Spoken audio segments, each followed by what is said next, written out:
Ignition running.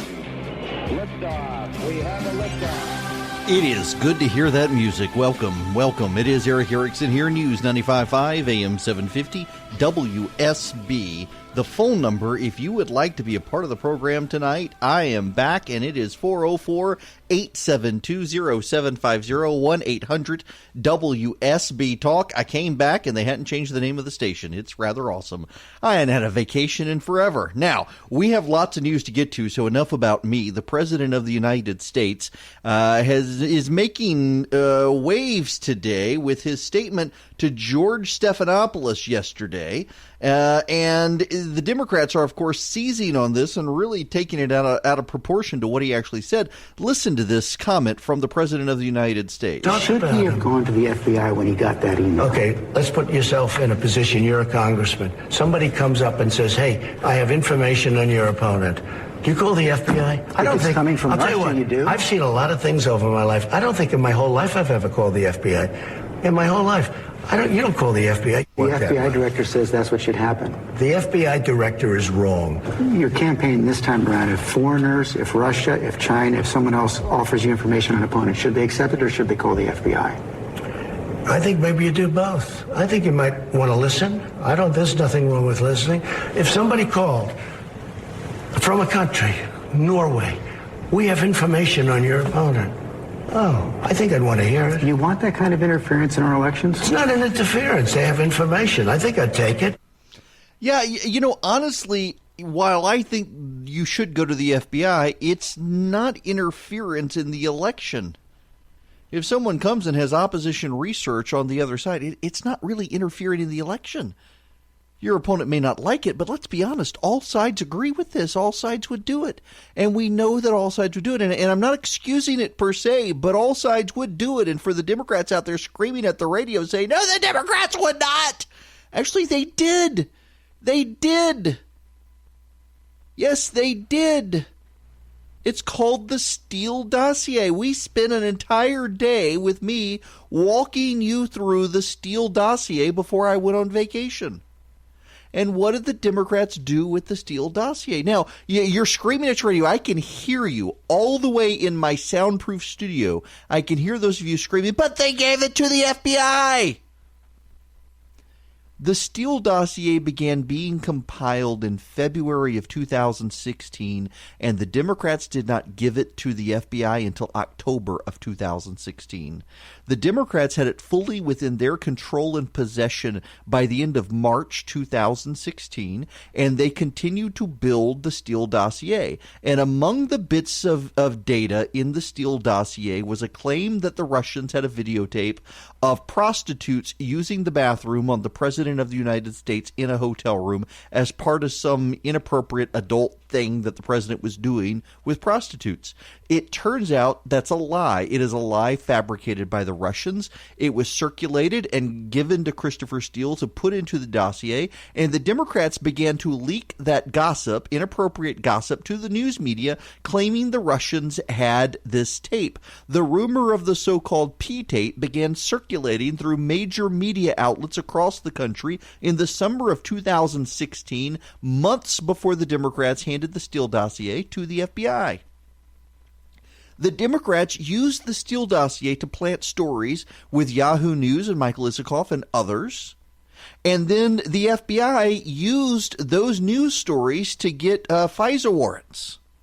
The Democrats used the Christopher Steele dossier to plant negative stories on the president and negative suggestions about the president and his business, by the way, most of which were refuted by the Mueller investigation. The Mueller investigation actually looked into the claims of the Steele dossier and refuted overwhelmingly all of them. The most substantive thing to come out of all of this is that the president did have a business deal in Moscow for a real estate venture that he denied existed that actually did exist. But that really wasn't the heart of the Steele dossier.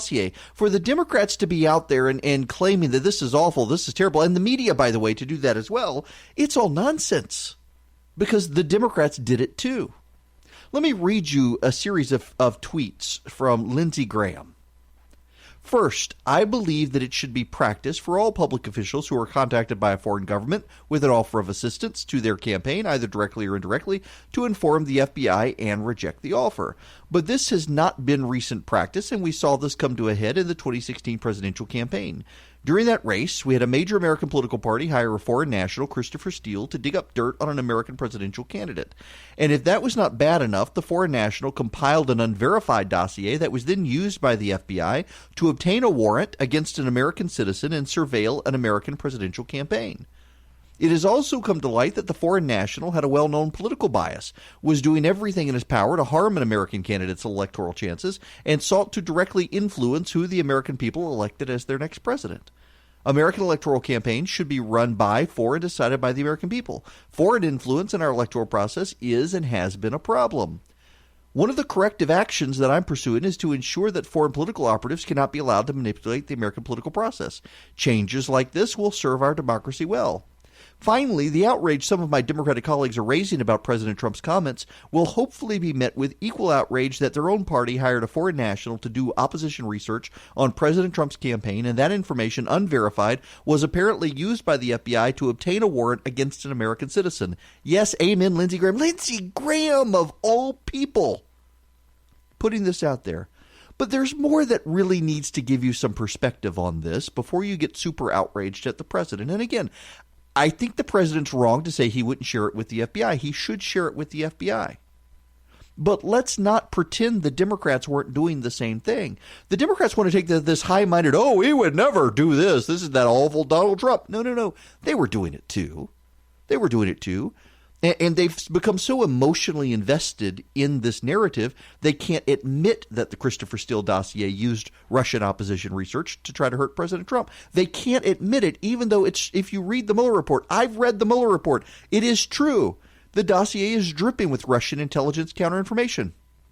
False facts designed to smear the president. The Democrats took advantage of that and generated a bunch of hit jobs on the president in the national news media. Including, let's remember, BuzzFeed ran the entire dossier. So let's Democrats trying to play they've got clean hands in this. They don't. But there's something else to put this in larger perspective. We have breaking news out of the White House after 3.5 years. This from President Trump after 3.5 years. Our wonderful Sarah Huckabee Sanders will be leaving the White House at the end of the month, going home to the great state of Arkansas. She's a very special person with extraordinary talents who has done an incredible job. I hope she decides to run for governor of Arkansas. She would be fantastic. Sarah, thank you for a job well done. There we go. The President of the United States of America announcing Sarah Sanders, the White House press secretary, will be leaving at the end of the month to go home to Arkansas. Then again, Sarah Sanders, the White House press secretary, leaving the White House. This is breaking news. The president putting it on Twitter as of 3 minutes ago. So you here at WSB News hearing it before anybody else because, hey, we multitask while we talk. Now, let's get back to this idea about the president using foreign information. I want to put this in perspective. One of the other stories that the media is telling people out there right now is that foreign governments are spending lots of money at the Trump Hotel in Washington, D.C., and they're doing so to influence the Trump administration. Again, foreign governments are spending massive sums of money at the Trump Hotel to impress and influence the Trump administration. Saudi Arabia, Oman, Bahrain, Qatar, European countries, a bunch of people who want to go see the president, they're staying at the Trump Hotel, and this is benefiting the president. I want to put this in perspective for you. It's Buck Sexton, actually, who actually trotted out the numbers to show everyone this afternoon. Did you know that Bill Clinton got more money for one speech from Russia than all of the foreign governments have spent combined at the Trump Hotel? And that Bill Clinton got that money from Russia at the time his wife was the sitting Secretary of State of the United States of America. The media didn't care. The media didn't run that story. And this is all of a thread. I told you I was going to run a series of stories together to paint a larger picture for you. The news media is also running the story about Fort Sill, Oklahoma. It is a military base where President Barack Obama housed illegal alien detainee children, migrant children who are crossing the border illegally with their parents. President Obama separated them from their families and housed them at Fort Sill, Alabama. President Trump is doing the same thing. He's doing exactly what President Obama did. But the headline is that President Trump is seizing migrant children and placing them in former Japanese internment camp. In fact, Fort Sill was, during World War II, used as an internment camp for the Japanese. But the media didn't run the story with Barack Obama. They didn't highlight the fact it was a Japanese internment camp. They didn't. Right now, they're running the story that it's a Japanese internment camp, and they're not even saying that Barack Obama used the place as well. There's a real bias in how the media is telling these stories. They are biased in how they're telling the story about the president and foreign intelligence and the Steele dossier. They're biased about this Fort Sill story. They're biased about a lot of these things. It's how they're telling the stories. They're willing to give the Democrats the benefit of the doubt. They're never willing to give the president the benefit of the doubt. Now, you could say the president doesn't deserve the benefit of the doubt, and that's a fair point. I think it is a fair point. The president oftentimes does have a painful relationship with the truth, but so do the Democrats. And the media is not holding them to the same standard. So, yeah, your big story of the day, the president says he would take foreign intelligence and use it against the Democrats. The Democrats are outraged about this. The media is outraged about this, and no one's pointing out that's exactly what the Democrats did with the Steele dossier. Well, I could read a script for the Calm app. It's my sponsor, but I don't need to read an ad for it because my whole family uses it. In fact, my 10-year-old loves it and swears, this is just him, he swears that the Calm app has gotten rid of his nightmares. Now, that's not really true because he came in just last night with a nightmare, but the Calm app does help him get to sleep. It calms his mind. Why? Because he starts listening to the stories, and as he listens to the stories, he drifts off to sleep. It is a great app for sleep. Sleep deficiency does serious damage, not just to your brain, but to your body as well. With the Calm app, you can calm down. You can go through their stress and meditation stories and the methods that they talk about. Your kids can listen to the Calm stories. You can listen to them and go to sleep. It really is an app that my family uses, and it really is an app that my family likes. And right now, my listeners get 25% off a Calm premium subscription at calm.com/Eric. That's CALM.com/Eric. 40 million people have downloaded Calm, including every member of my family. Find out why at calm.com/Eric.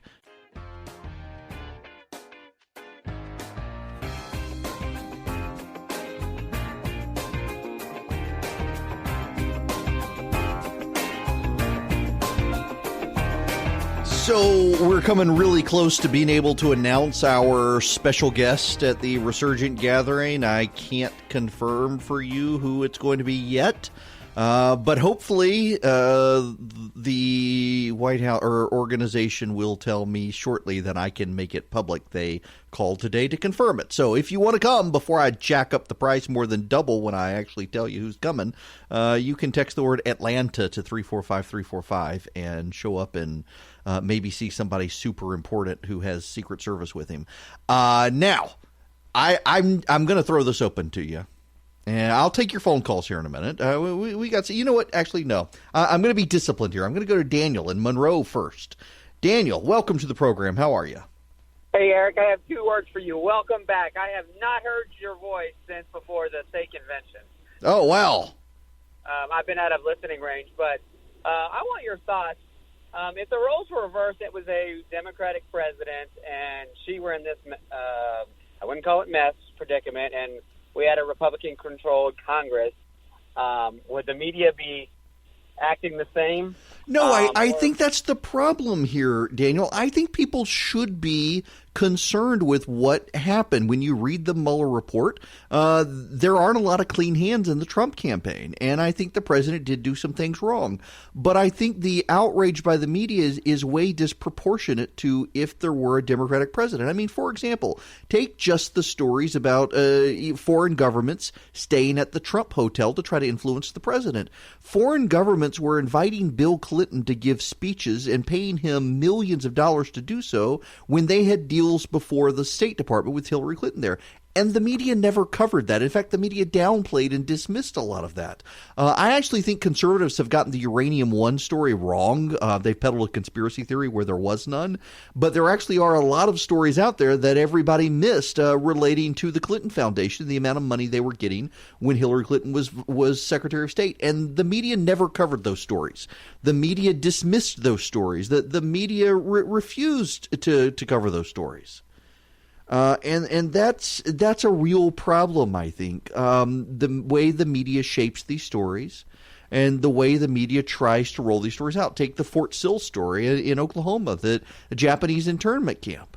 They never bothered to point out that Barack Obama was housing illegal aliens in a Japanese internment camp. It was instead a Fort Sill in Oklahoma.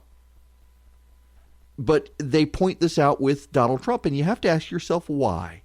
Why are they willing to point these out with Donald Trump, but they're not willing to point these out with Barack Obama? I have no idea, but I venture to say it's a real partisan bias.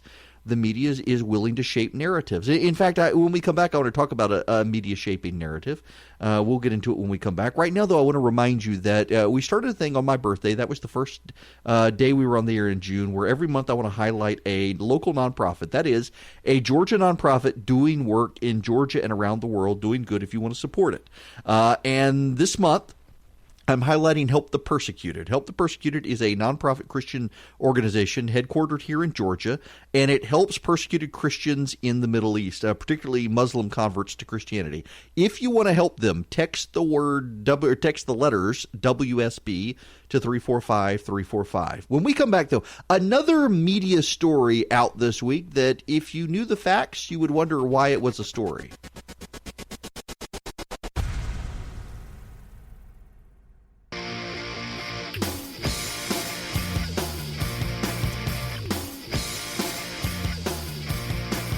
It's so great to be back from vacation. I mean, I love my family. I love my kids. I love my wife. I love my parents. I love my sisters and brothers-in-law, nieces and nephews. But I also love you guys and being behind this microphone. This is not a job to come to every day. This is hanging out with friends and family. The phone number here is 404-872-0750, 1-800-WSB Talk.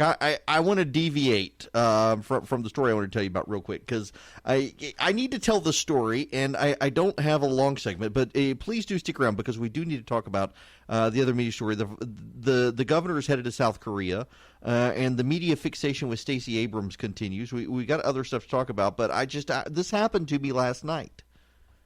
I went over to Publix. And, Publix does a very good job. Publix grocery stores do a very good job of helping people in need. They've got some great charities. And so I'm leaving the grocery store, and I got my groceries. I'm putting them in the car. It's like 9:15 at night, and a woman pulls up. She's in a Suburban, and she has 5 kids in the Suburban with her. She says, "Excuse me, sir," and I assume she's lost and say, "Yes, ma'am."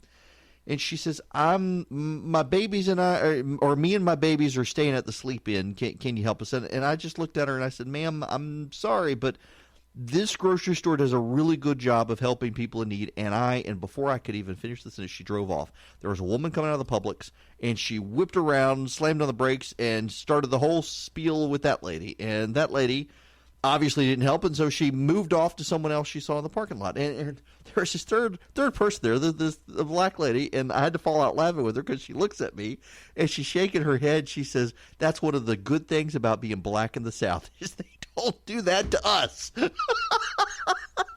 Which, never, I didn't know that, but anyway, then I look at the lady, and I'm like, I always feel, should I give somebody like that money? Or not, and friends of mine are really mixed on this of should you give when someone comes up to you in a parking lot like that, do you give them money? And the lady, she said, "No woman no mother with 5 babies would be driving a Suburban at 14 miles per gallon, circling the Publix parking lot after 9 o'clock at night, begging for money if she was really in need. It's like, okay, that makes. So I went inside to the Publix and said, look, there's a woman out here. She's harassing people for money, begging people for money. I didn't say harass, begging people for money. Has her kids in the car, and the guy looked at me. He says she's been here every day this week after 9 p.m. between 9 and 10 closing time. And I just thought, good Lord. So I mean, what do you do? I mean, I didn't want to call defacts, but I mean, what do you do? I feel bad that I'm not helping somebody, but at the same time, I think a lot of these people they either don't know how to get out of the hole or they don't really need the help. They're just begging for the sake of it. You see all those profiles of people. WSB TV's done a story before following somebody who was begging on the side of the road, and then they get in a fancy car and drive off to a house, and then they get confronted, and they don't really need the money. It just frustrates me because I do give a lot of money to churches and charities to help people in need, and I'm just I don't know. And then like my buddy Fred, he's guilting me on Twitter. The Bible says give with an open heart. Not saying you should have given her money, but my understanding is we should give without question.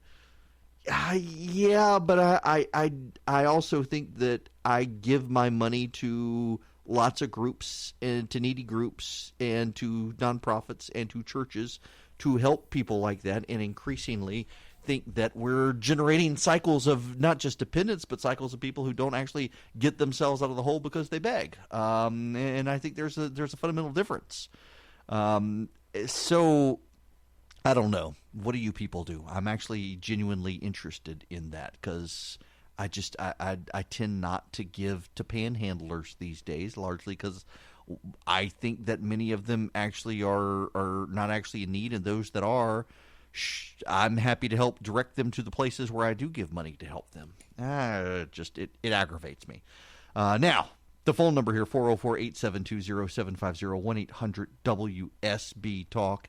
The governor is going to South Korea on a trade mission. I want to fill you in on that, and also the shutdown in the House of Representatives that's gotten virtually no media attention. So the governor is headed off. This is his first big trade deal as governor of the state of Georgia, trying to bring business back to the state, and good for him. It is a trade mission. Greg Bluestein and Scott Truby at the AJC have the story. He will travel to South Korea at the end of the month for the International Economic Development Mission seeking to bolster ties with South Korea. He plans a series of business meetings over several days in South Korea.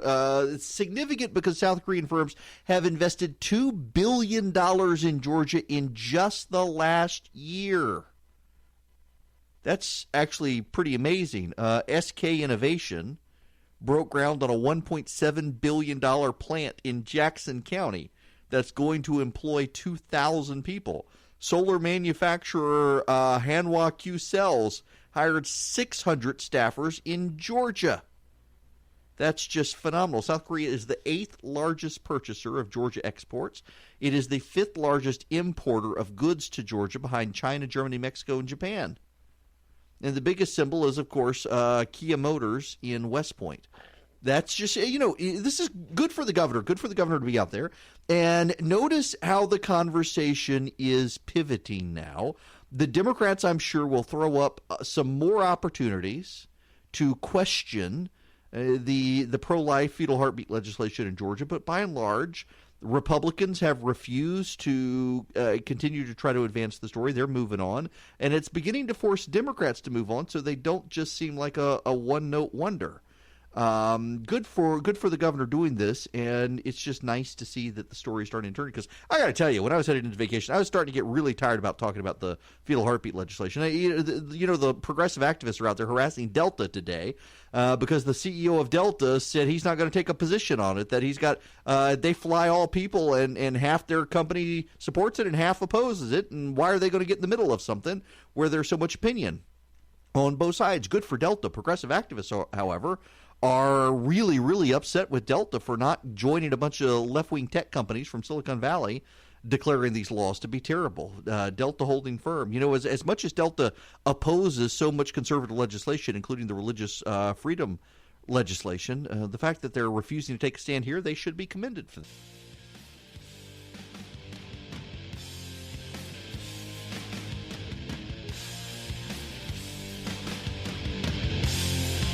It is Eric Erickson. I am back from vacation. Welcome. The phone number is 404-872-0750, 1-800-WSB Talk.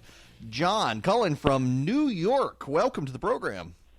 Hey, how are you doing? Yeah, I listen to stations from home on iHeartRadio from time to time. I live up here now north of Syracuse, but I'm listening to you over iHeart. And anyway, beautiful area, by the way.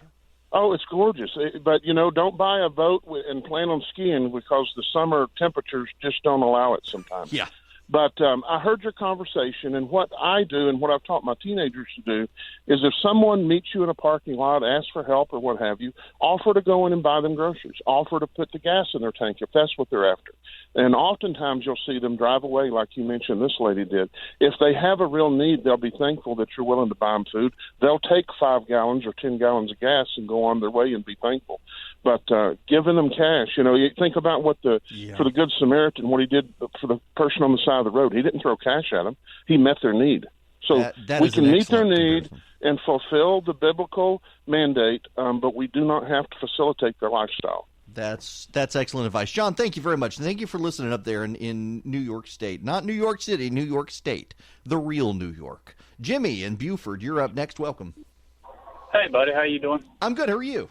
Good. Hey, the caller before me hit my comment on the head. I travel a lot, and I get about 1 or 2 of these a month. And I offer to bring them inside a gas station, get them a hot dog, bag of chips, cola, candy bar, goodies, whatever they want. And probably 90% of them turn me down. Mm-hmm. And,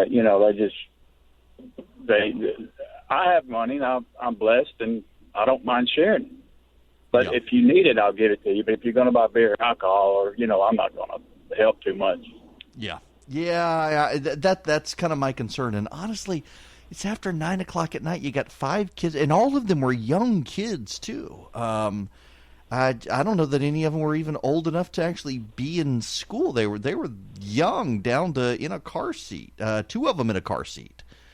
So I think that's good advice, though, is be willing to help, just not with cash. I think that's fair. And then you find out. Okay, we need to move on to other news because there is a lot of other news out there. I want to round up some phone calls, though, here with Jack in Gainesville, relevant to the governor's trip. Welcome. Hey, Jack, you there? Yes, sir, I am. How are you? I'm good. How are you? I'm wore out, dude. Yeah? Yeah, I've been doing work and vacation Bible school all week, and I finally got a day off. Oh, mercy. Wow. Well, what do you think about the export-import situation? It's it's strange. I import a lot of stuff. I don't export a lot of stuff. My company that I work for, we definitely import a lot of stuff because we have facilities in China and France and Spain and Mexico and in Canada. When you were talking about, I think it was Kia opening up a shop in Georgia and 600 jobs, but bringing the business back to the United States is a whole lot more than just those 600 jobs. Right. Because that's a tier 1 company. Mm-hmm. But my customers are like Hyundai, Toyota, Cessna, Boeing. Even though a lot of the equipment they're using is manufactured in Europe or Asia, if they can get it fixed in the United States, that increases a multitude of jobs. It does. Hey, look, Jack, you're right. I got to let you go there because we've got a hard break. But yeah, you're bringing in Kia, and then you got all the surrounding jobs. Not to mention, like, you go down towards where the Kia plant is, all the fast food restaurants and grocery stores and everything else that springs up. The governor's going out and attracting jobs, which is what the people in Georgia are going to vote for him for on re-election in 2022.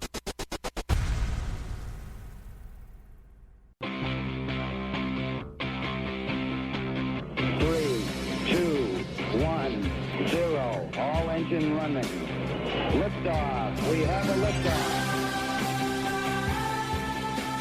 Good evening and welcome. It is Eric Erickson here, Atlanta's Evening News. I am back from vacation. The phone number is 404-872-0750 or 1-800-WSB-TALK. We'll move along to the other news, but this just hit the wire a few minutes ago.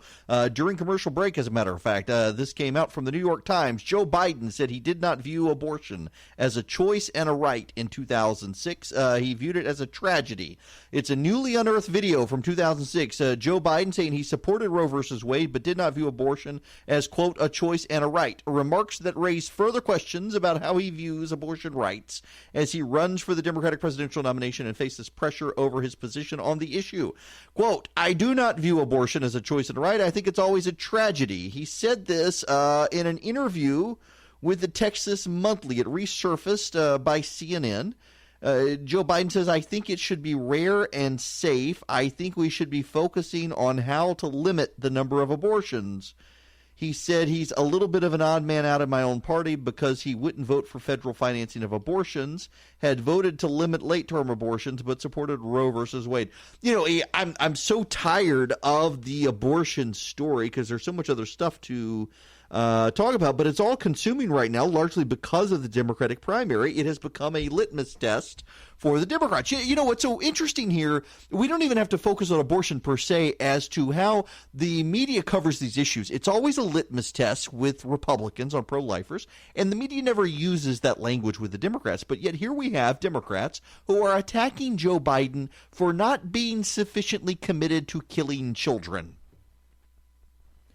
Someone earlier, a listener who hate listens apparently, on social media, said that the reason I had decided to support the president in 2020 is because my masters at WSB told me to. And, you know, I suspect there are a lot of people who think that my masters at WSB told me to do it. You know, as a matter of fact, they were deeply worried around here. I was sabotaging my career by not supporting the president in 2016, and it worked out great, ratings-wise and everything else.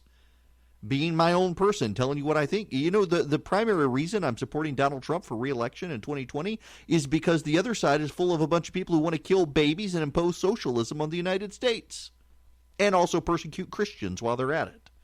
That's why I'm supporting Donald Trump for re-election.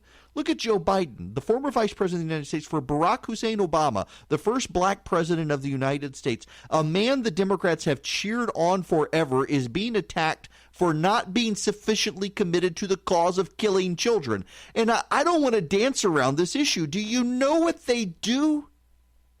Do you know how an abortion is performed? Don't say it's not killing a human being. And they're attacking Joe Biden for not being sufficiently committed to the cause. This is Lord of the Flies territory in the Democratic primary.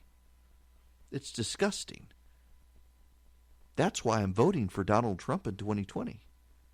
In 2016, he was a hypothetical. He was a Democrat who had supported abortion rights, who even on the campaign trail, as the Republican nominee for president, was praising the good things Planned Parenthood does. Turns out, he was more sufficiently committed to the causes that he was new to than I expected him to be, and surrounded himself with very good people, and is very committed to the pro-life cause and to shutting down Planned Parenthood and the abortion industry in this country, and I am totally in favor of that. Meanwhile, the Democrats are exposing themselves as being gross and callous when it comes to killing children. They don't even want to admit that they're killing kids. They get defensive about it. You got the governor of Virginia talking about letting women give birth to children, making the children comfortable, and then deciding whether or not to kill it or keep it alive. And you got the news media, Chris Cuomo at CNN and others, denying that he said it when you can hear it with your own ears. The media serving as just gross propaganda outlets for the Democrats, and now they're attacking Joe Biden for not being committed to the cause of killing kids enough. That's just perverted. I want to put all of this in a larger perspective for you because I think you need this perspective. I will scuttle all the things I wanted to talk about this big breaking news item. Joe Biden, in an undercover tape from 2006, said that he didn't view abortion as a right. He viewed it as a tragedy, and that he was okay with restricting late-term abortions, etc., even though he supported Roe v. Wade. Here's the larger perspective on this. Joe Biden's probably going to be the Democratic nominee. He's not guaranteed to be the Democratic nominee, but we're all talking small ball here. The media oftentimes gets caught in day-to-day campaign narration hit jobs. CNN probably did not undercover this video of Joe Biden. They were probably referred to it by another one of the camps. And it's one of the other camps that thinks that they need to rally progressives against Joe Biden and need to consolidate their position, or at least keep Joe Biden from consolidating the position.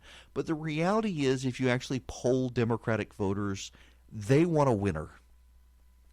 And they view Joe Biden as that winner. When he was an undeclared candidate for president of the United States, Joe Biden was commanding 25 to 30% of the Democratic primary. Joe Biden is a declared candidate for president now, and he's getting 30 to 40% of the Democratic vote right now. Elizabeth Warren has gone up. Pete Buttigieg has gone up. Bernie Sanders is going down. Kamala Harris is going down. Kristen Gillibrand is just going to town as an idiot. I mean, she has become the village idiot of the Democratic Party. Beto O'Rourke has gone emo. I mean, these people aren't getting traction. This is a race. Sanders only because of name ID, but Elizabeth Warren, Pete Buttigieg, Joe Biden, this is the race. The others are has-beens, or also runs, former presidential candidates already. Elizabeth Warren is gaining some traction as the progressive alternative to Joe Biden, and what we're seeing is that progressives are gravitating to her as she gets more outlandish against the president and is willing to take on Joe Biden for not being sufficiently committed to the cause of murdering children. But she's still a wild card, and frankly, she's still an obnoxious personality, and a lot of Democrats don't personally like her. Folks, she's not liked by voters in Massachusetts. Charlie Baker, the Republican governor of Massachusetts, beats her in some head-to-head polling for the Senate. So Joe Biden is the nominee, barring an unforeseen circumstance, barring a massive upheaval of the progressive vote. But by and large, the people who are going to vote in the Democratic primary are older black women. Older black women are going to make the difference in the Democratic primary, as they have in every other Democratic primary. And you know who older black women like? They like Joe Biden. Do you know why they like Joe Biden? They like him because he was Barack Obama's vice president, and they like him because he's seen as a grown-up in the room, and they want some stability in their lives and the lives of their kids. So they like Joe Biden. That's why Biden's probably going to be it. All of this other stuff is just, it's the day-to-day routine that the media depends on clicks, the media depends on circumstances, and these campaigns depend on pushing out their opposition research. You got to keep your eye on the prize here. That's why the president, Donald Trump, is so focused on Joe Biden, and so much of his opposition research is focused on Joe Biden, and so much of the president's tweets about the Democrats is focused on Joe Biden, because the president sees where this is headed, that Joe Biden is probably going to be the nominee. So you got to go out there and define him as best you can. He's hard to define because 98% of Americans already know who the man is. Most of them like him, even if they disagree with him on politics. Even among Republicans who will vote for Donald Trump, a significant portion actually like Joe Biden. They just won't vote for him because they disagree with him on issues. So what the Democrats have to do, you've got 2,000 candidates running. Only one or two of them can challenge the can challenge Joe Biden. They've got to consolidate. And what they first have to do is show that Joe Biden is not sufficiently committed to monstrous atrocities like killing kids. And then one of them, Elizabeth Warren, Pete Buttigieg, one of them has to come out and say, you know what, I'll kill the kids for you. I will out-kill the kids that all the other Democrats will kill, and try to convince progressives that they're more murderous than Joe Biden, so progressives will go out and vote for him. That's where we are in this campaign right now. All the other candidates have to show that they are more willing to kill more kids than Joe Biden is and try to get progressives to rally around them. There's a problem, though. The Democrats have become so invested in diversity and intersectionality. Are they really going to give it to a white guy just because he's gay, or a white woman who pretended to be a Native American who really wasn't, when you've got all these more diverse candidates out there? That's going to cause the progressives problems trying to beat Joe Biden. If you're carrying revolving debt, that means you're not paying off your credit card every month and could be paying thousands in interest every year that you don't have to. With Lending Club, you can consolidate your debt or pay off credit cards with one fixed monthly payment. Since 2007, Lending Club has helped millions of people regain control of their finances with affordable fixed-rate personal loans. No trips to the bank, no high-interest credit cards. Just go to lendingclub.com, tell them about yourself, how much you want to borrow, pick the terms that are right for you, and if you're approved, your loan's automatically deposited into your bank account in as little as a few days. Lending Club is the #1 peer-to-peer lending platform with over $35 billion in loans issued. Go to lendingclub.com/Eric. Check your rate in minutes and borrow up to $40,000. That's lendingclub.com/Eric. lendingclub.com/Eric. All loans made by WebBank, member of FDIC, equal housing lender.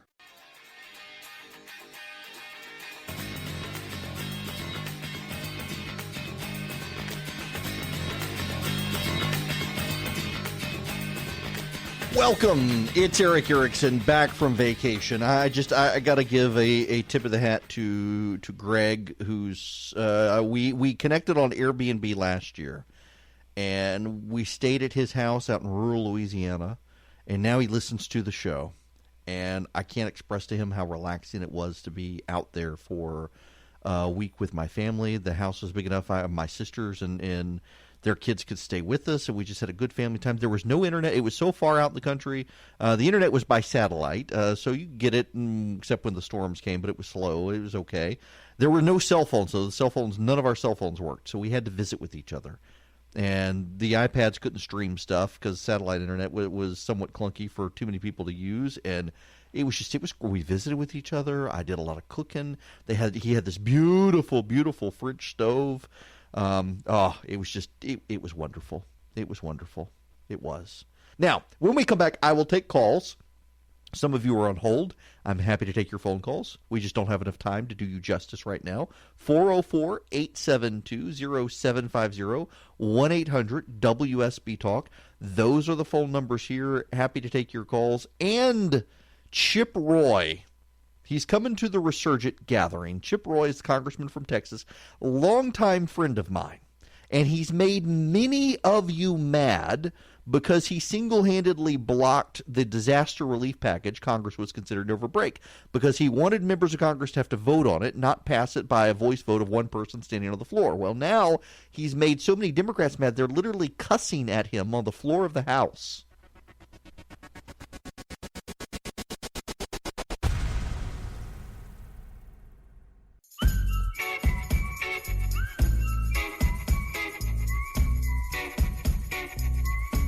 It's so good to be back. It's Eric Erickson here on Atlanta's Evening News on WSB. I love vacation. I love my family, but I love you guys. And people always tell me I have to take vacation days because I don't like to take vacation days because my job is more like a hobby. I mean, it's a job, but it's also, I just love it. I love being with you guys. And there's news on all the time. Like, I got to be on radio today, and I can't because I'm on vacation. So here I am with you, and let's go to the phones and take your phone calls. 404-872-0750, 1-800-WSB-TALK. John in Woodstock, you are up next. Welcome. Hey, Eric. Thanks for taking my call. I appreciate it. I've been a psychotherapist for close to 6 years now, and I've had a few women clients who have had abortions. And big shock, none of them ever told me it was the best decision they ever made. In fact, they all regretted it. Mm-hmm. And all of them suffered from grief and depression.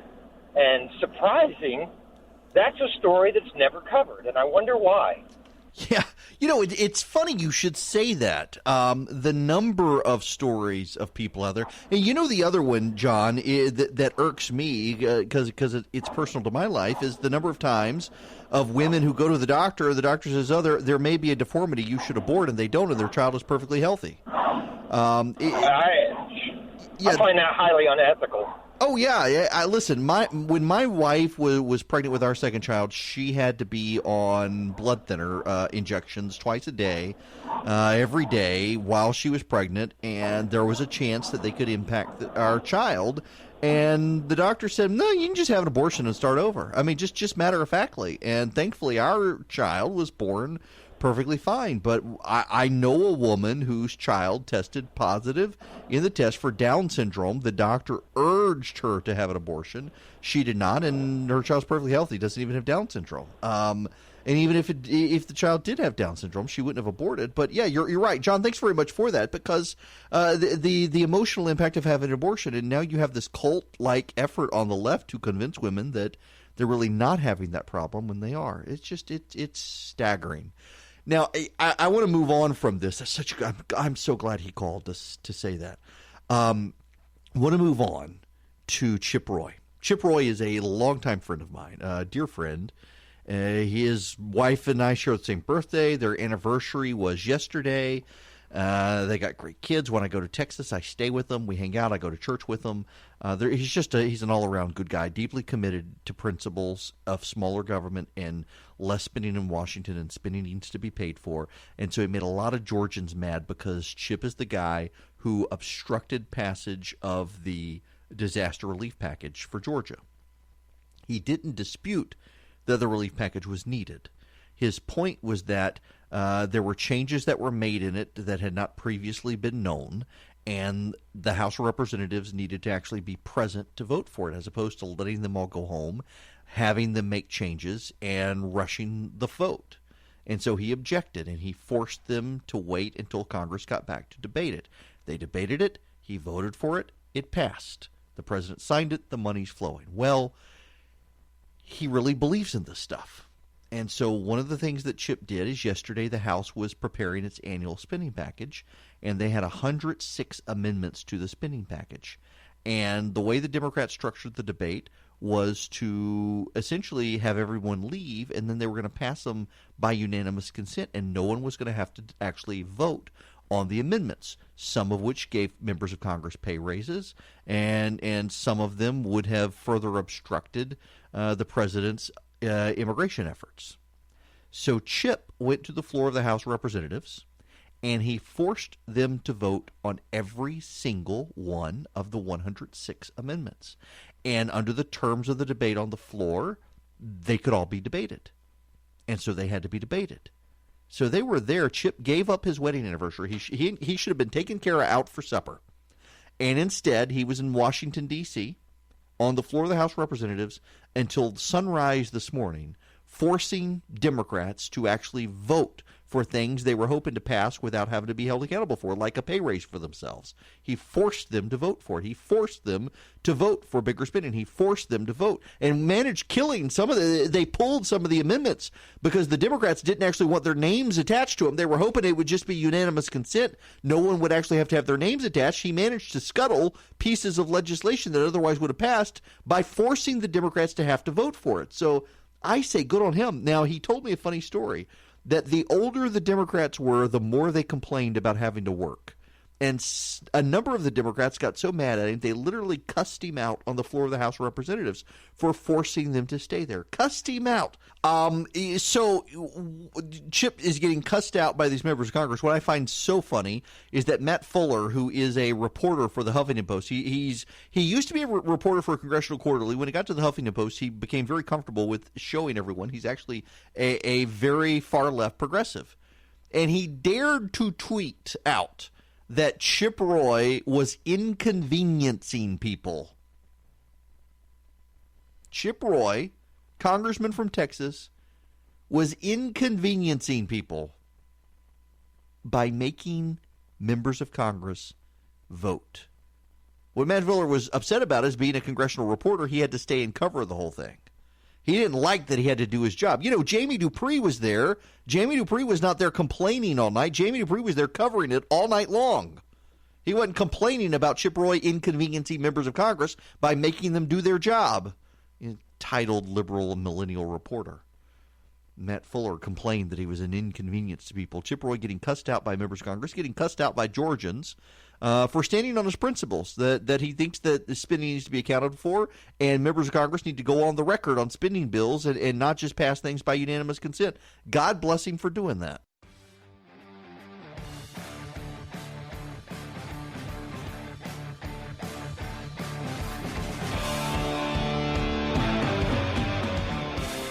The governor of Georgia has made some news appointing the first statewide Hispanic elected official, except not really elected because he's an appointment, John King. No, not John King from CNN, who's a good friend of mine. Nope.